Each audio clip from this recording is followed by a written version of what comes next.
see what happens tomorrow. And they might take you anyway, though. New Jersey, would you be cool with that? I'll be cool wherever. I'm in the green room. You guys don't understand. Like this is what you work for. This is a dream coming true. I'm in the green room. So if I go anywhere from, I'm not gonna say one, not gonna say two, not gonna say three. If I go anywhere from 5 to 14, man, it's a blessing. If I go anywhere in the first round, it's a blessing. But 5 to 14 is excellent. If I go 11, I'll go 11. I'll approach the situation as the same if I went 12 or if I went 7. It's coming in, as a rookie. Going to be Hayes, of course, but trying to have hard work and dedication to the team. It seems like there's a lot of camaraderie between the guys who have been drafted. Can you talk about any guys that you've been talking back and forth with, and what has that been like? Talk about how excited you guys are. I talk to all these guys, other 14 of these guys I talked to. They're all great guys.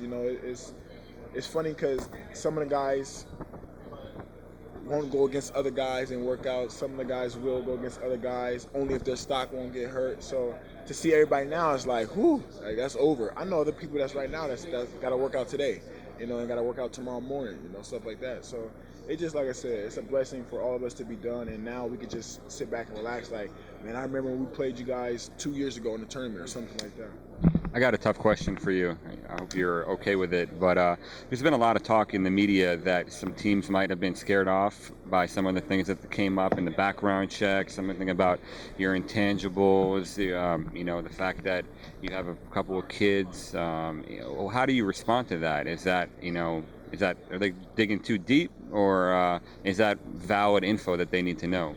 Nah, I hope they, that's a great question. I hope they dig deeper to see that I am human, and what I mean by human is, my past with children, but as far as a questionable background, if you look at my background when I was younger, do my fingerprint with the police, you'll never see in the database. As you see at Louisville, I've never been in trouble. So it's like people make up things. Is it because I don't score 20 points a game and I didn't win a national championship, or I don't shoot 48% from the 3-point line, that I'm different from everybody else? No, it's just people's gonna always make up their own assumptions. That's why we have hearsays. That's why we have DraftExpress. That's why we have NBA Draft.net. That's why we have you guys, because people need something to keep them going, to read stuff. So that's why we have you guys. So like I said, my background is clean because I've never been in trouble. You guys, my coach, I've never been in trouble at Louisville, and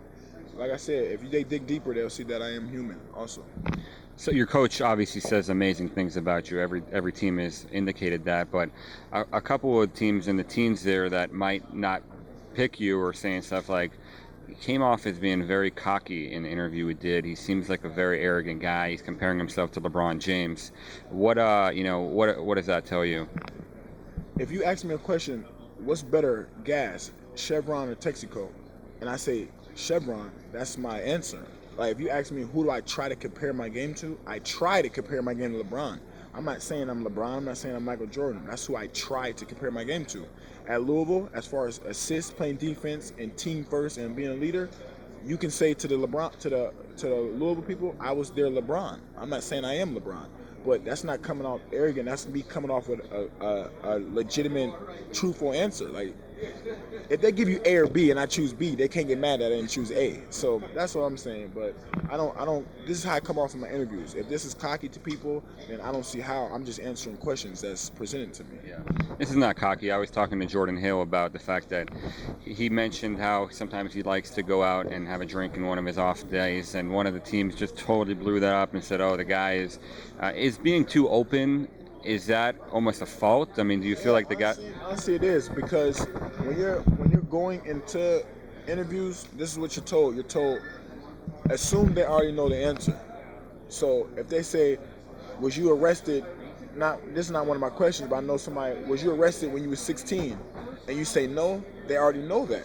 So it's like, then you come off as a liar. You don't want to come off like that. So you tell them the truth and they say, "Oh, this guy has a bad time with the police," or something like that. So it's like, it is. You try not to be too open, but what we're told is when we're going to our interviews, assume they already know the answer. So when I come on my interviews, and they say, I mean, do you have children? You could easily say no, but then they already know that you do, so it's like you're lying. So if I tell them yeah, then they mad that I do have that. Right. But their first kid was when they was 15, but I can't fault them because they're trying to draft me. So